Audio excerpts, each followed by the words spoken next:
Welcome to the June 11th, 2024 Planning Commission meeting. I am Blandy Miller, Chair of the Commission. We have a brief agenda today, so we'll get right into it. We start every meeting with an opportunity for the public to comment on an item not contained on the agenda. Are there any members of the public who would like to speak on an item not on the agenda today? Seeing none, we'll move to the consent agenda. There's one item on consent, rezoning case Z5523 at Computer Drive. The recommended action is to defer discussion on this item till our June 25th Planning Commission meeting. Are there any comments on this from the Commission or from the public, by show of hands? Seeing none, then I'd like to entertain a motion to approve the consent agenda. So moved. We have a second? Second. We have a motion and a second. All those in favor? Any opposed? That motion passes unanimously. Thank you. Moving to committee reports. We have two items from the Text Change Committee, and I will turn to our committee chair, Nicole Bennett, for that report. Thank you, Chair Miller. As you said, we have two items coming out of Text Change. The first one is TC 523. That's the omnibus list. You see here we had, I think, 29 items that staff presented to us.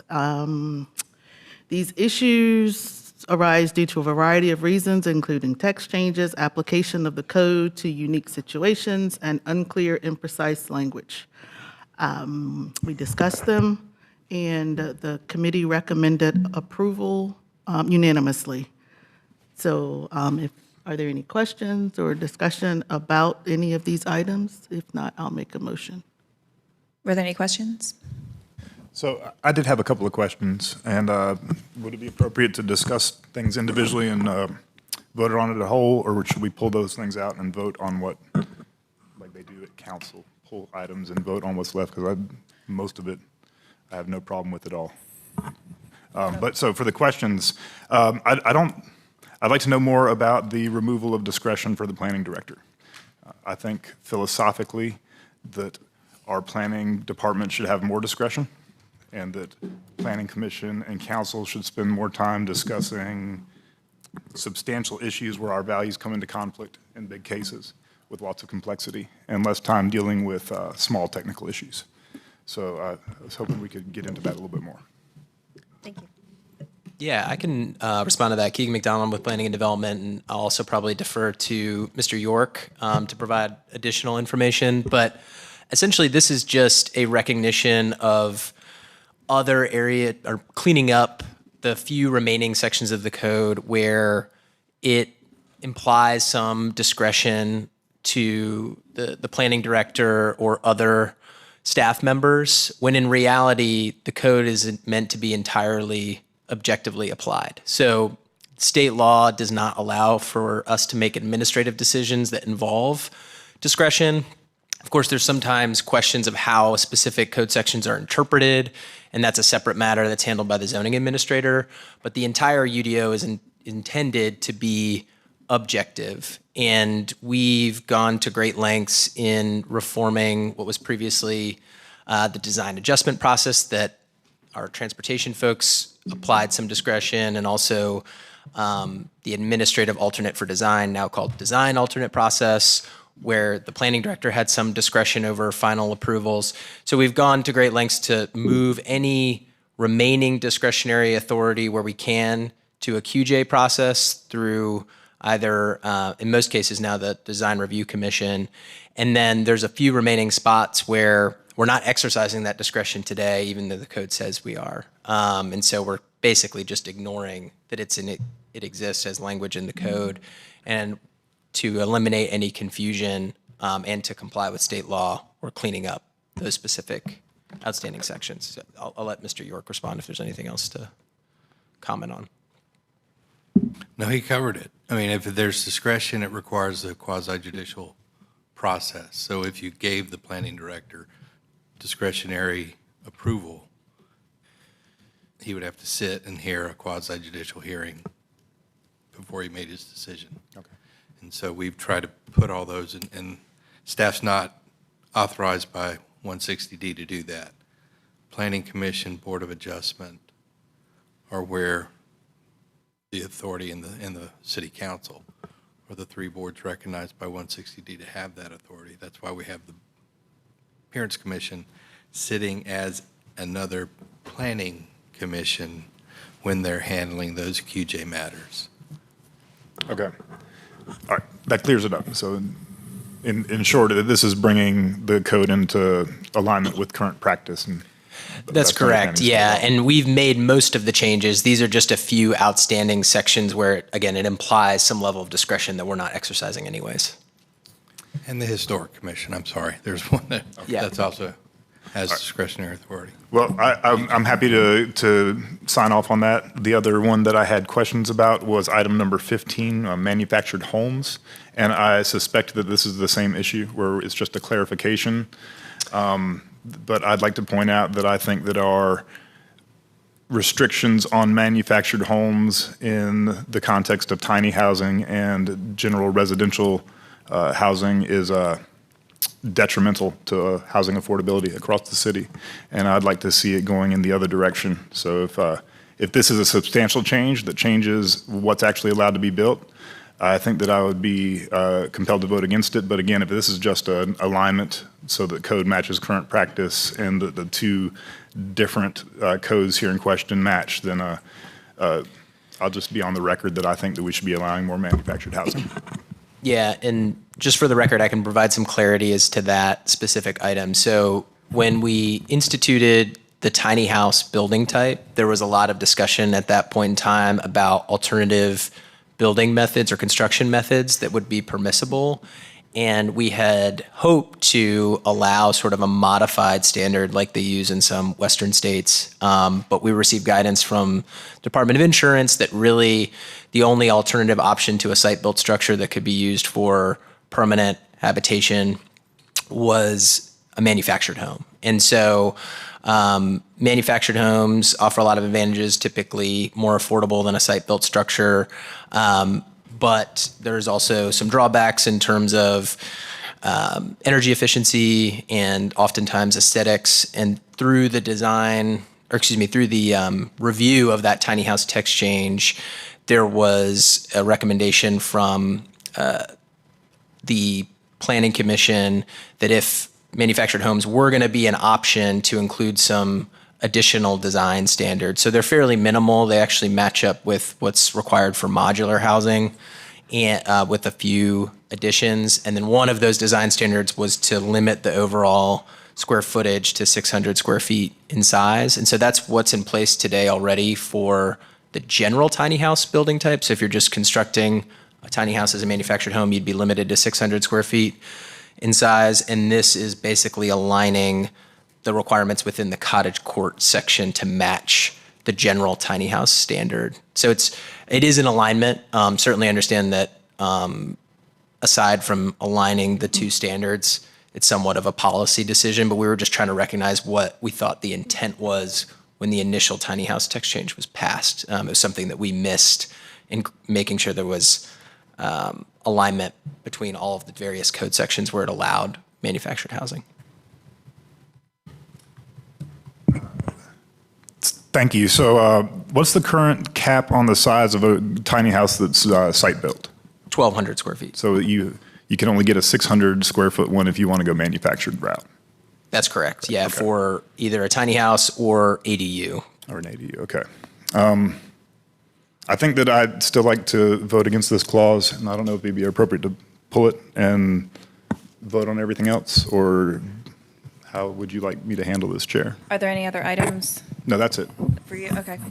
I will say that discussion was robust when we were looking at the tiny house text change bill a couple years ago and passed that, and identifying the issues with already having a manufactured housing zoning district where the larger ones were allowed. So this would be providing a housing type or a building type that was not elsewhere permitted in these zoning districts, but and looking at other issues with manufactured housing as well, including predatory practices and that kind of stuff. So there was robust discussion about that, but I understand your concerns. So procedurally, if you wanted to pull that one out, I believe we could do that and vote on the rest of the bill. Is that correct? Or write it across Well, the text I mean, change? you can make a motion to split that out as like an A and a B. But right now, it's one text change. Excuse me. And so, Commissioner Otwell, your options are, one, to make a motion to amend the draft to reflect what you would like to see it, how you would like to see it read. If that were to pass, then fine. I assume, since you said you're okay, you would vote affirmatively in support of the balance. If it failed, then you could make a commentary note that you're still going to support it, but you don't like this part, or you can vote no, and your reason for voting no on the text change is because of how it deals with tiny homes and manufactured homes. But we don't really split up bits and pieces, even though it's a big text change. We don't normally split those up unless we formally split it up into an A and a B, which you can do. But those are sort of your procedural options. Okay, thank you. Madam Chair, I think that let's just make this quick, and we can have a vote on it, and I'll vote no and register my reason why. Okay. Any other comments from the Planning Commission? Seeing none, I'd like to entertain a motion. I'll make it. Please. I move to adopt the proposed consistency statement dated June 11th, 2024, contained in the agenda materials, and to recommend approval of the zoning text amendment for text change TC 523. Thank you. We have a motion. Do we have a second? Second. Motion and a second. All those in favor? Any sorry. All those opposed?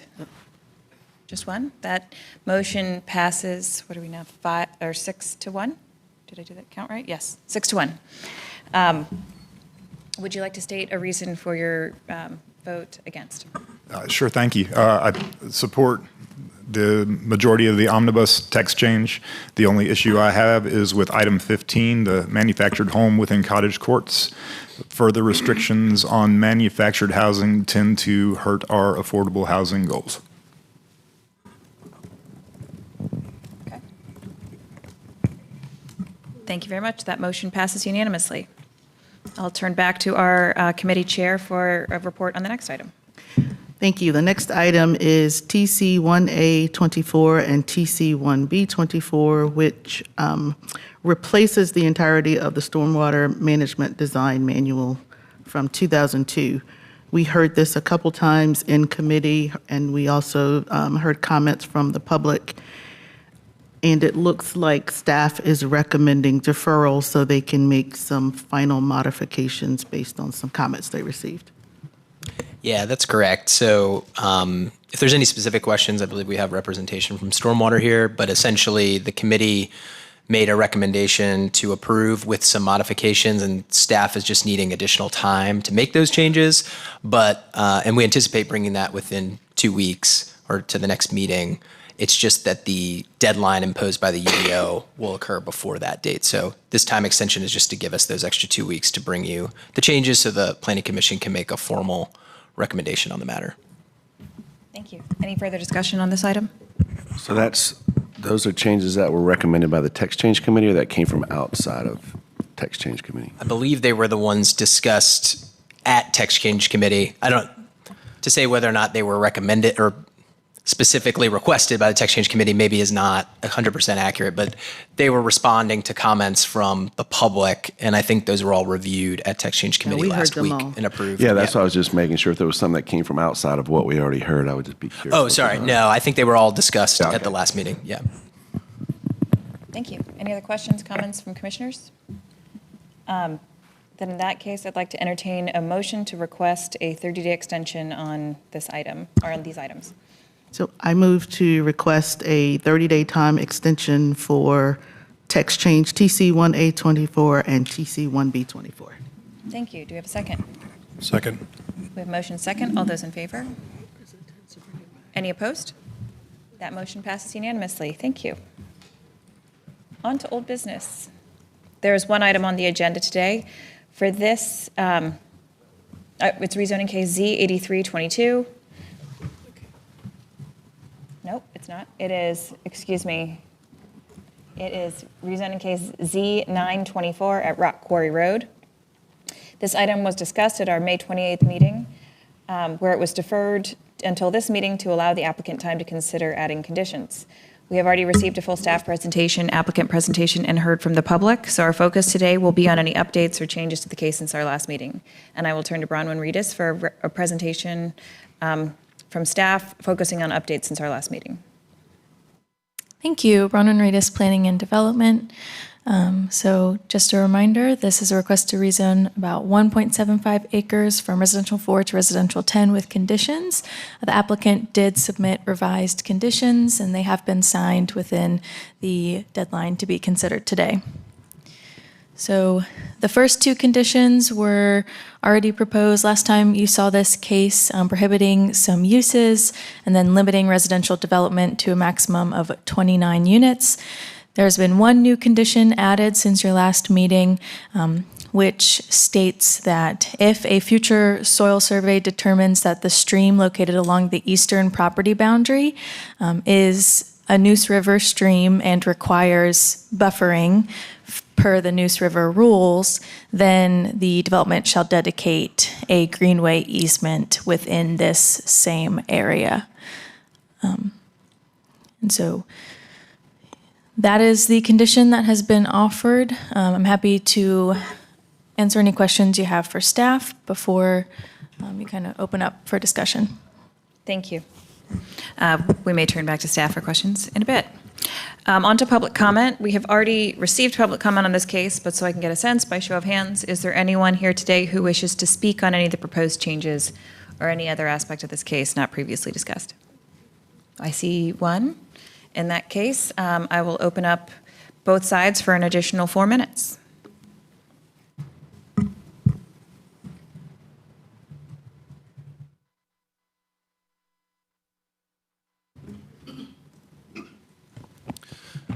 Good morning, Worth Mills on behalf of Cube Projects LLC, the applicant here. I'll just speak a little bit to the updated zoning condition. So on the left-hand side here is Wake County IMAPs. The identified blue line streams are shown, as well as the existing City of Raleigh Greenway easement corridors. And you can see that both the blue line stream and the Greenway easement end around our shared property line with the Barwell Road subdivision immediately north. On the right-hand side is the Barwell Road subdivision plat, which was recorded in July of last year, so it's fairly recent. Everything on the right-hand side that is sort of cross-hatched is identified as Greenway easement, and it's identified as a Neuse River stream buffer. So I say that to say, you know, this is not dispositive that the stream buffer, but I think the likelihood of it being one is quite high, considering what's been identified and platted just north of us. And so what that leads to is if that area is deemed a Neuse River stream buffer, requiring a 50-foot buffer from the top of the bank, then we would dedicate to the city a greenway easement within that easement area. And there's a rough sketch on IMAPs of about, you know, where that easement area could be. We're continuing to look at different connectivity options if it's determined that the stream is not a Neuse River stream buffer, but at this point can only offer a dedication if a soil survey determines that this is a stream that's going to require that 50-foot vegetated buffer. Happy to answer any questions that you have, and again, appreciate the time to provide an update this morning. Thank you. Thank you. Are there any other members of the public who would like to speak in favor of this? Seeing none, we'll open it up to the opposition. Those opposed to this case have a total of 4 minutes to speak. And seeing none, we can bring it back to the table for questions from the commissioners. Does anyone have follow-up? Yes, Commissioner Bennett. I'm just a little confused, even though Worth explained if it is a stream, if it's not a stream. I'm a little confused about why the caveat needs to be there. Why can't it just be dedicated? Why can't the easement just be dedicated? So maybe we can call it, for lack of a better term, a ditch for right now. If this intermittent ditch is determined to be a quote unquote a Neuse River stream buffer, that is going to require that we have at least 50 feet of undisturbed area from the top of that stream bank. And that's area that we can't develop on an area ripe for a City of Raleigh Greenway easement. Just kind of given the way that this site is configured, it's a little odd shaped. If that stream is not a Neuse River stream buffer that requires the 50-foot buffer, the applicant wants to utilize that space for additional land to subdivide this townhouse community. We're still looking at ways to offer this ultimate connectivity from the Greenway easement to Rock Quarry Road, not through a traditional 50-foot wide City of Raleigh Greenway easement, but maybe through some sort of public access easement that gets people from the Greenway to Rock Quarry Road in the future. We just didn't have the certainty at this point to offer it now, but it's something that we're continuing to look at. If we can make that change before we get to City Council, we can, given that we have about 3 weeks before this is back at City Council to schedule a public hearing. But thought that this at least provides that ultimate easement connectivity in the likely event that this is a Neuse River stream buffer.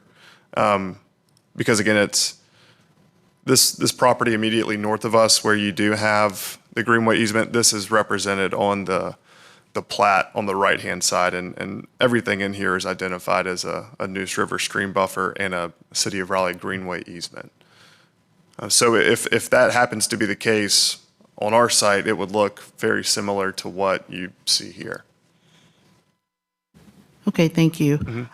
I'm wondering if staff is satisfied with the wording of this condition? Does it address what Parks and Rec is recommending?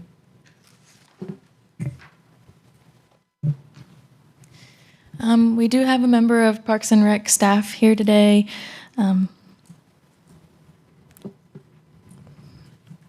So I'll let them speak to that. Okay, thank you. Good morning, everyone. My name is Lauren Kabrick. I am a park planner with the Parks, Recreation, and Cultural Resources Department. We overall are very pleased with the intention that the developer has to ensure that we have connectivity in this area. We do have some concerns about wanting to ensure that that connectivity is codified in the zoning conditions. Because the condition as it's currently written, from speaking with our stormwater colleagues, we're thinking it's unlikely that this will require the Neuse River buffers. And so without that, we would not have a codified condition ensuring that connectivity. So that's what I'll say from our end. We do have a lot of faith in the applicant's approach and desire to have connectivity in this area, but we would feel more comfortable if we had that in a zoning condition that was more binding than something attached to the Neuse River buffers. Thank you, that's helpful. You're welcome. While you're still up there, please. I'm sorry. Please. Is the path that the applicant has marked out as a rough sketch, is that what was needed to connect the Greenway through to the continuing corridor in the road? It looks to me from the contours that the actual stream just kind of hits the very northeast corner of the applicant's property and then continues to the east of the existing single-family house. And I was under the impression that was where the Greenway would, or is it up in the air at this point? So we do not have any immediate plans at this time for what greenway build-out will look like in this area. What they're proposing, that 50-foot greenway corridor along the eastern boundary of their property will connect to the larger segment of greenway easement that we have that you can see in this drawing here, which ultimately connects to Barwell Road Park. So if this easement, if there was the Neuse River Stream Buffer and this became greenway easement, it would satisfy what we're looking for in this area in continuing that flow of greenway easement connectivity. Let me put that another way too. Would the city's needs be fulfilled with a smaller commitment on that northeast corner without committing to the entire eastern side, southeastern side of the property? As long as there was public access to whatever the internal pedestrian network of the site getting to that northeast corner is, then yes, that would fulfill our connectivity goals. Yeah. Sorry, I may be asking the same questions others have asked, but the way I read this is that if the only way there'll be connectivity is if they determine that this is a Neuse River stream. And then it clearly says, otherwise, there's no connectivity.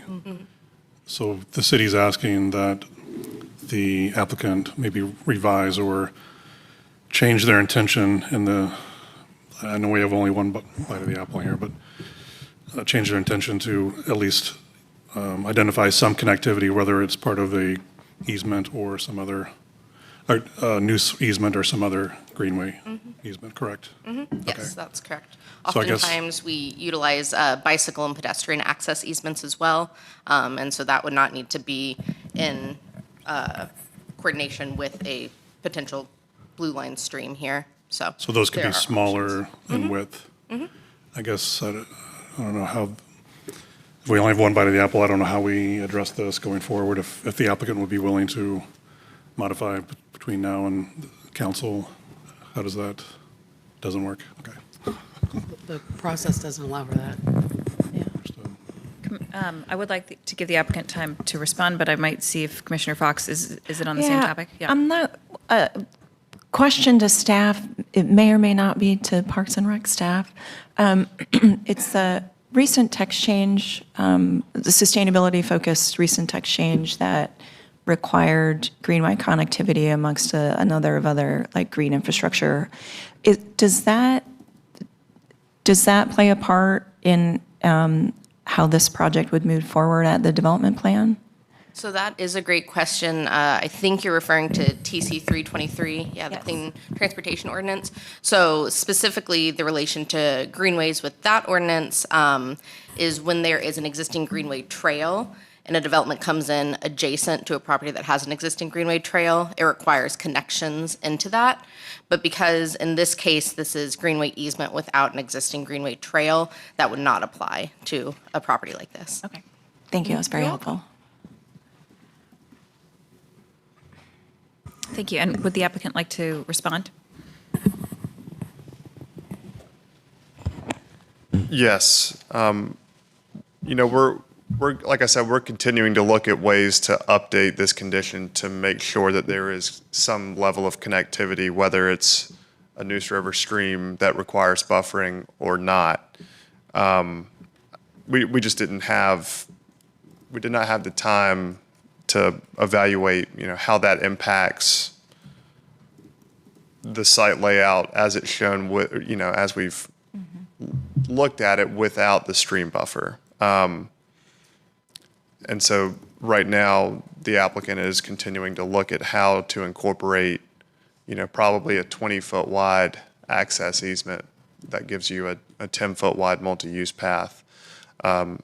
Probably, we were looking at it in the sense that it would get you from the Greenway easement to Rock Quarry Road, not needing anything from the adjacent property. But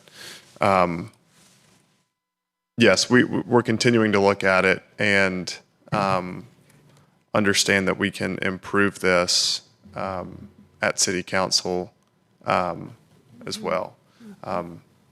In terms of the stream determination, whether it will or will not be, I think that's the first that I've been aware of stormwater offering any kind of deeper analysis than just the fact that a soil survey is going to be required. So that is news to me. But again, are willing to continue to improve this condition wherever we can in the process. Thank you. And just to clarify, you said that, just now you said you're willing to improve it, and I know previously you said you're willing to continue to look at ways to update the condition.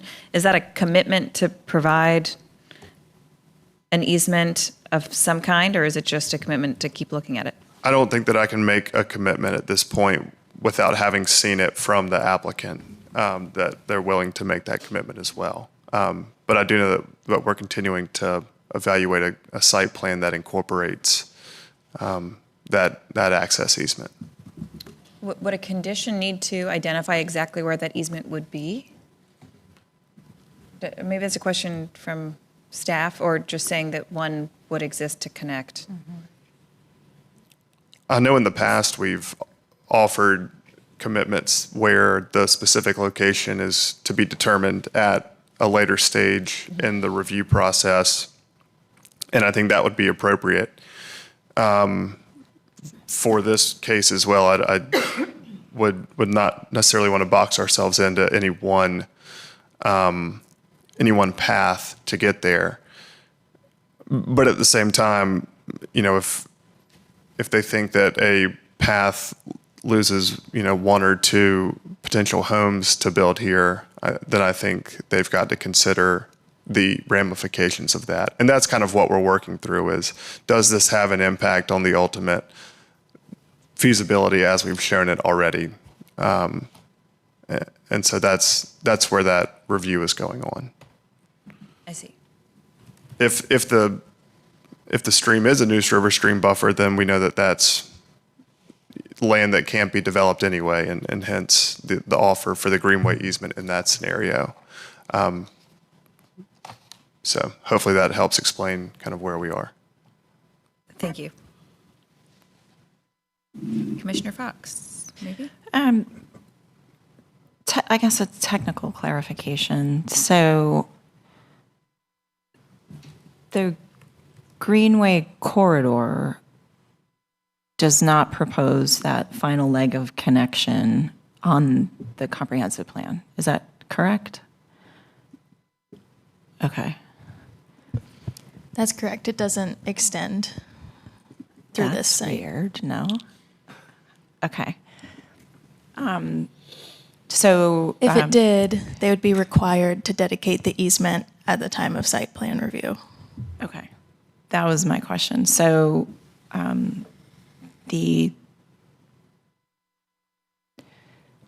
so not the city not including that in their adopted plans is what has led to this conversation right now. Okay. I just needed to clarify that point again, because it's a really unusual situation in that it would kind of dead end. So if there was a development proposed on the adjacent parcel, would they then be required to put the easement in if they came first? You're But referring to nobody's the, required, they would be asked. They would be Just like this asked. applicant is being asked. Okay, okay. So it's like a first mover issue, almost. Okay. Thank you. Commissioner Bennett? So not to belabor this, but so what I'm hearing Mr. Mills say is the applicant would commit to the connection if they couldn't develop on the land anyway. But if there's potential for the land to be developed, they're not committing to that right now.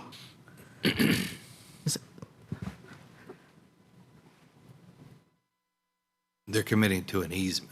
Right, to the easement, I'm sorry, not to the easement. Not necessarily a path connection. Right, It's right, strictly right. an easement connection, just to clarify. Okay. I'm sorry. Yes, Commissioner Like Fox? belaboring the point today.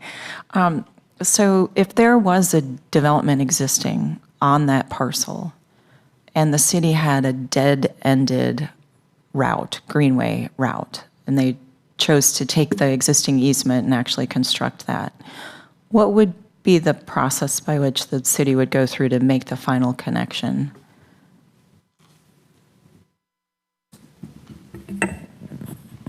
So you're saying if we had the greenway easement extending from Rock Quarry up to Barwell Park, what the process would be? No, say there was an existing development on a property in general, and the city wanted to make a connection through it, what does that process look like? If there's existing greenway easement on the site, No. if there's not existing greenway easement on the site, then we do not have any rights to that land, and so it would be a potential negotiation with the landowner to see if we could get greenway easement, but most often because of the costs associated with that that are not typically incorporated into our capital budget, that's just not a viable location for us to construct a greenway easement. Okay, thank you.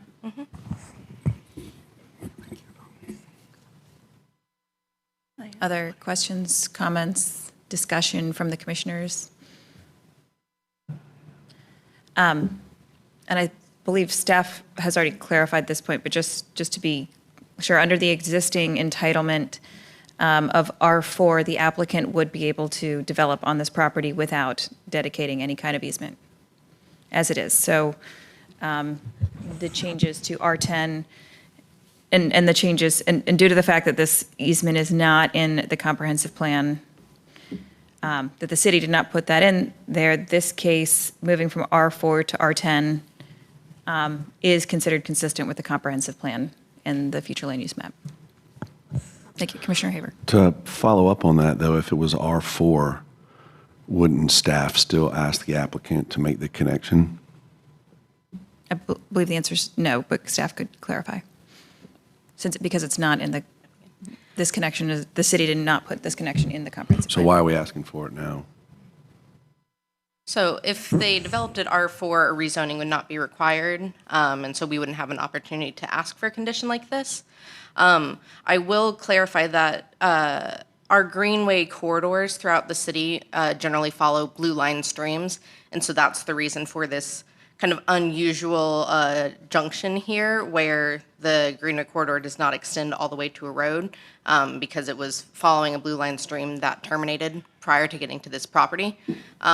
So that's the way at a large scale greenway corridors through the city are mapped and incorporated into the comprehensive plan. So it does make an unusual situation in a property like this, but I did want to clarify that that's how the mapping ultimately occurs and why we're in this unusual situation with this property.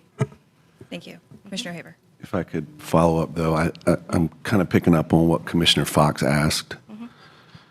If there was an existing development, the city has the ability to approach that landowner and say, would you be willing to negotiate an easement to make the connection, correct?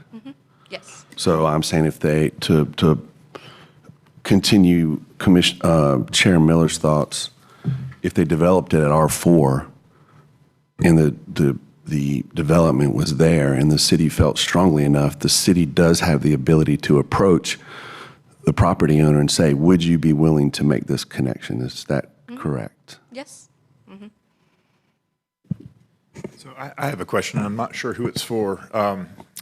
Mr. Mills has expressed some confidence that this could be designated a blue line stream. Looking at the blue line stream maps now from USGS, it's not. Is there a potential for a redelineation of the stream when the property, is that part of the survey? When does that assessment occur? I'm going to use this next slide of theirs. So in order to be designated a Neuse River buffer, a stream has to appear in one of two sources. One is the USGS blue line streams. And as Commissioner Otwell said, there is no blue line stream on or adjacent to this property on the USGS map. The other source is the last paper copy of the Wake County Soil Survey, which was published in 1970. That has been geo-referenced to, because if you just look at it, looks like a bunch of farm fields, and it's hard to tell where the streams are. So it's been georeferenced. That georeference shows the stream here. And so it is unclear if that would be interpreted as being on this property boundary or on this property boundary. And given that this property boundary has significantly more flow going to it, it's more likely that DEQ would say that the stream is there, if there is a stream, than it would say that it is here. What would happen with respect to this condition if the soil map just nicked the corner of the property? Would that trigger the full condition for connectivity? Or would it only apply where that soil map indicates a stream? The condition says that if I'm reading it correctly, if it's a stream that needs to be protected, developer shall dedicate to the city a greenway easement not to be located outside of the stream buffer. So if 10 feet of the stream buffer is on the property, if 50 feet of that would determine their obligation. Now, they could, exceed what the zoning condition is. Zoning condition is a minimum. Thank you. Yes, Vice Chair Raines. Thanks, Chair Miller. I'm going to belabor the question again. So with that document that we're looking at now with the markups, it appears that there could be an opportunity for the city to go to that adjacent landowner and say, hey, let's put a easement here. Would that landowner be willing to do that, lessening the burden of the applicant's requirements here? So if that's the case, I feel comfortable with the way this condition is written. I would vote for approval on it. Any further comments before motion? Yes, Commissioner Bennett. Since we're belaboring, I just think this is more general, but just based on this entire discussion, maybe there's an opportunity with the comprehensive plan update to look at where all the greenways are and the easements are and where there might be situations like this, to go ahead and include that in the update so we aren't faced with this again. Is that possible? I'm pretty sure Parks is in the process of updating the Greenway System Plan, Okay. which it would be probably a more appropriate place for that Okay. work to happen. And of course, But the it's happening. comprehensive plan would be amended to reflect whatever is adopted in that plan. Okay, awesome. Yes, Commissioner Haver? Yeah, just looking at the topography, I think it makes sense that maybe that slight corner there would be restricted, and then the adjacent parcels. So I'm just expressing my kind of agreement with the discussion. Further comment? Yes, Commissioner Haver? Yeah, I think to follow up on Commissioner Raines' comment, the city could go to that adjacent property owner and ask for an easement, but that adjacent property owner is not asking for an upzoning. I'm a little troubled that I heard that the applicant is concerned about changing this condition because they might lose a lot or two. I feel like they're asking for a rezoning. They're looking to upzone the property. Understanding why the comprehensive plan doesn't show the connection there because of the one of two ways that it's set, it sure would be, in my opinion, in the benefit of the community if this applicant were to look to provide some type of easement. We're not asking for 50 feet. The applicant's representative said that they're looking at other ways, whether it be 20 feet, whatever it might be, to make that connection. I know there are areas in our community where the greenway dead ends like this, and it seems like a missed opportunity here. Maybe it doesn't extend beyond Rock Quarry Road, and I understand Commissioner Fox's comment. But at least it gets to a public right-of-way. I'm going to assume they're going to need to make some infrastructure improvements to be able to connect. There's no sidewalk right there along Rock Quarry Road, but Battle Bridge Road does. And so I'm a little, I understand, again, I think people have heard me comment up here about understanding the financial challenges and complications on developing, especially on parcels with topo. But I'm leaning towards they're looking to upzone. It might affect 1 or 2 lots is what I heard. They're not sure. And for me, I'm not sure that's enough to say, well, we hope that they make an easement there. Just like a point of clarification, when the city approaches somebody to get a greenway easement, they're not just asking, they're compensating them. So I just want to make that point. Fair enough. It's a negotiation is what Right. the term was that they use. So Yes, but yeah. a negotiation generally Yes. with dollars. Understood. Yeah, okay. Commissioner Lampman. I think in that too, I mean, from how it comes out of the planning commission here, city council has the different committees that might be able to meet and discuss on parks and connectivity and that sort of thing, where they might be able to get greater insight from that discussion and that review. Thank you. Any further discussion? I would like to entertain a motion. Commissioner Goff? I move to recommend adoption of the proposed consistency statement dated June 11th, 2024, contained in the agenda materials, and to recommend approval of the zoning amendment for case Z9, 2024. We have a motion. Do we have a second? Second. Vice Chair Reigns has seconded. All those in favor, by show of hands? 4. Those opposed? 2. Oh, Commissioner Lampman. I meant to be on approved. Okay. Commissioner Lampman voted to approve, voted in favor, and we've had 2 voting against. That motion passes 5-2. For those voting against, would you like to state the reasons for the record?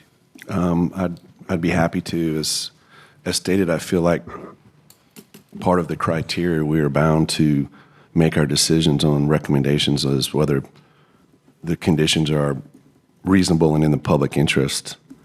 And I believe there's an opportunity here through a condition to meet that standard, and I don't feel like it's being met with the condition the way it's written. Thank you. Commissioner Bennett?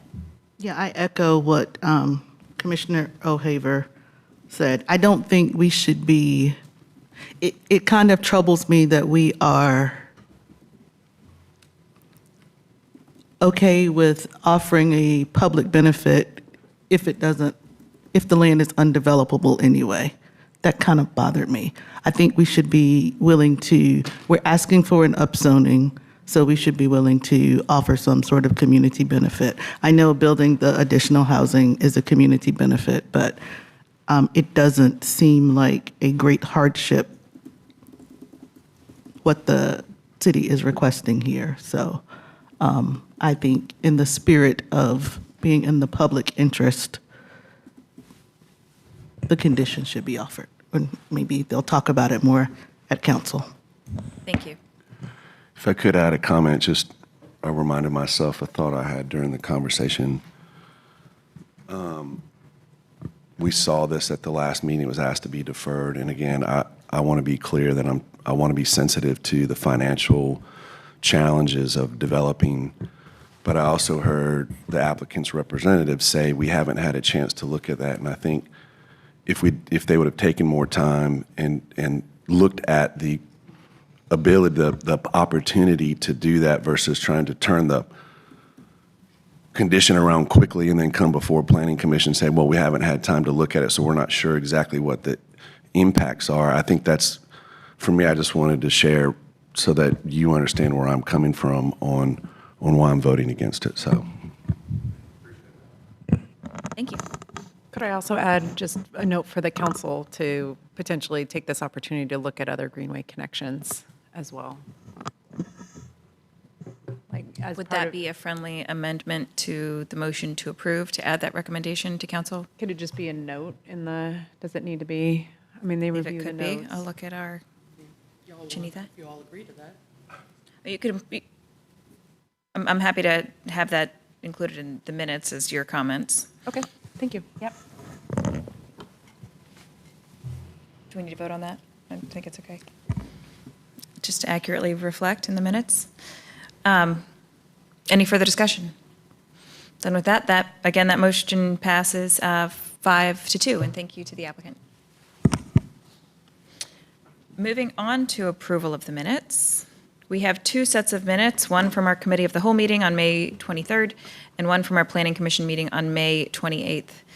On the first item, the Committee of the Whole minutes, I have one comment with regard to the motion at the bottom of page 2. We made a motion to recommend that City Council hold off on that text change, and we listed 4 reasons. Number 4, it says that we ask that council hold it until there's more information available, evaluating the concentration of inequitable billboards throughout Raleigh. Just to clarify, it was evaluating alternative options to address the inequitable concentration of billboards throughout Raleigh. Any other comments to those minutes? With that, I will make a motion to approve those minutes with that change. Do I have a second? Second. We have a motion, and Commissioner Alwell has seconded. All those in favor? Any opposed? That passes 6-0. Thank you. Moving on to our May 28th Planning Commission meeting minutes. I see one item under item it's D1. Do I have the right page pulled up? Excuse me.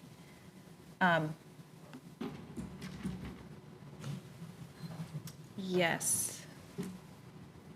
For agenda item D1 under old business, rezoning case Z8322.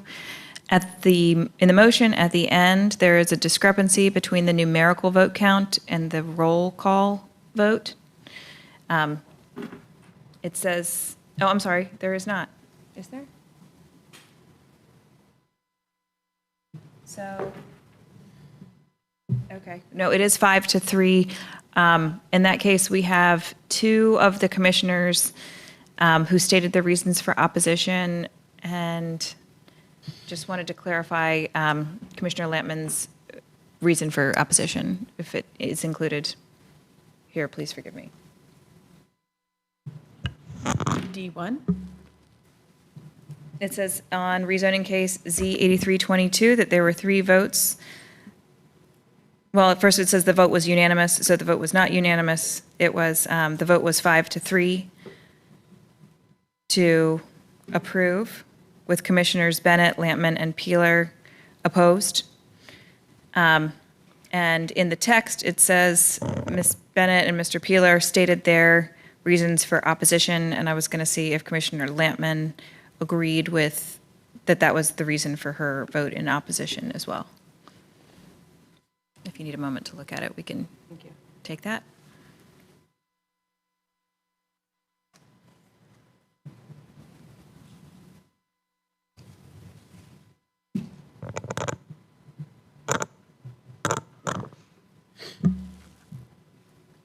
If I'm remembering correctly, this one, I didn't feel that the affordable housing opportunities here was substantial enough for the rezoning ask.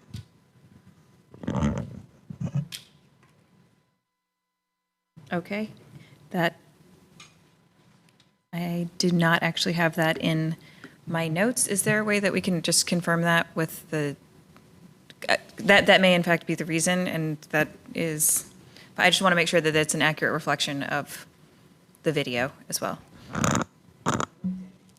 Okay. Didn't add anything at the end. She said she was what she had said prior to that. Oh, I see. Okay. Yes, that's why I didn't add anything other than that. Gotcha. I'm fine with that response.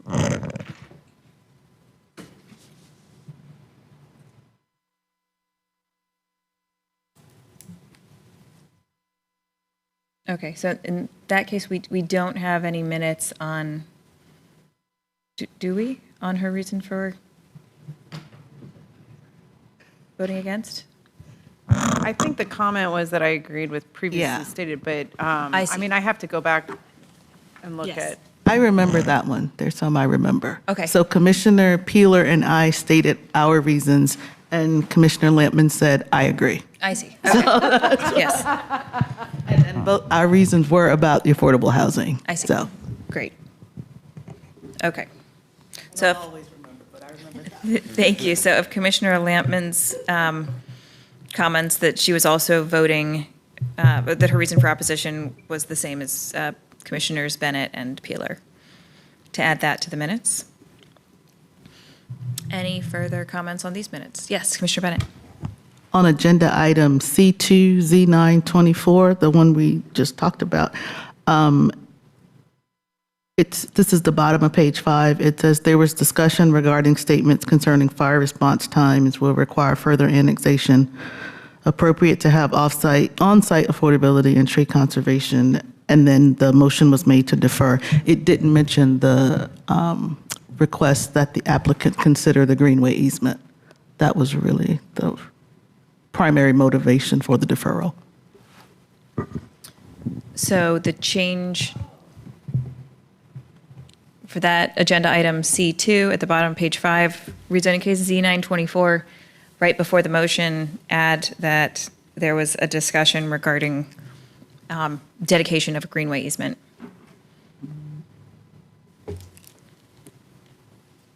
Any other changes? Then seeing none, I'd like to entertain a motion to approve those minutes with those changes. Move to approve. Okay, we have a motion. Do we have a second?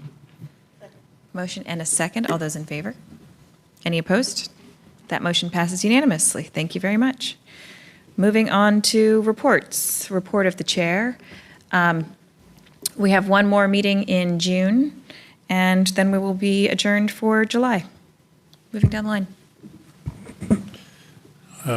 Committee of the Whole was scheduled for June 27th, but we don't have any agenda items, so as confirmed with the staff, I think it's canceled for this month.